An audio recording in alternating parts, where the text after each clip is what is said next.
what do you think have been some of the more interesting developments as it relates to use cases for speech recognition that you've seen over your career?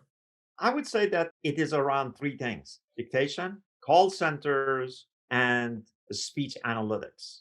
In the dictation space, we were trying to essentially create some sort of natural replacement for keyboard entry, command and control, to replace tactile control of devices like a TV or in the car. And I have to say that besides the examples that he gave, this division has actually come a long way.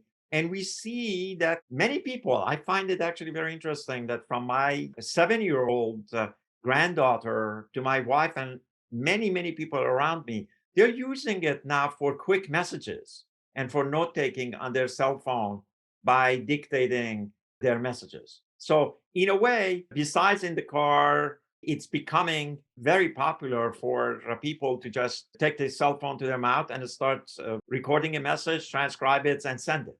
And my 7-year old, as I said, who doesn't know how to type, is using it. The next one in the call centers, right? The focus was to improve the automation of the customer support for a variety of things: pre sales, sales, post sales.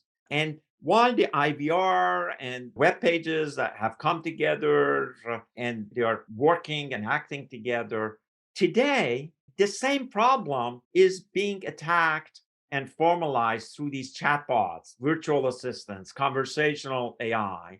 So, in this space, the journey continues, right? We took it some step. Now the focus is around, can we better understand the language? Can we better converse with the human? And can we close the gap between the human machine interaction and human human interaction? So this is a longer journey. Finally, the third is about speech analytics. Early on, intelligence community was very interested to extract useful knowledge from all kinds of videos and telephone conversation. Now today, businesses are very interested for managing and using all the knowledge that exists in the heads of their people as they interact with each other, as they talk, as they go through conference calls. And it is a gold mine of knowledge that exists, but it is trapped inside the enterprises. And now businesses are starting to apply the more detailed, more understanding and processing and summarizing and extracting of knowledge from these spoken source and knowledge that exists in the heads of people, which I call it the tribal knowledge, which perhaps is the most important knowledge of any enterprise.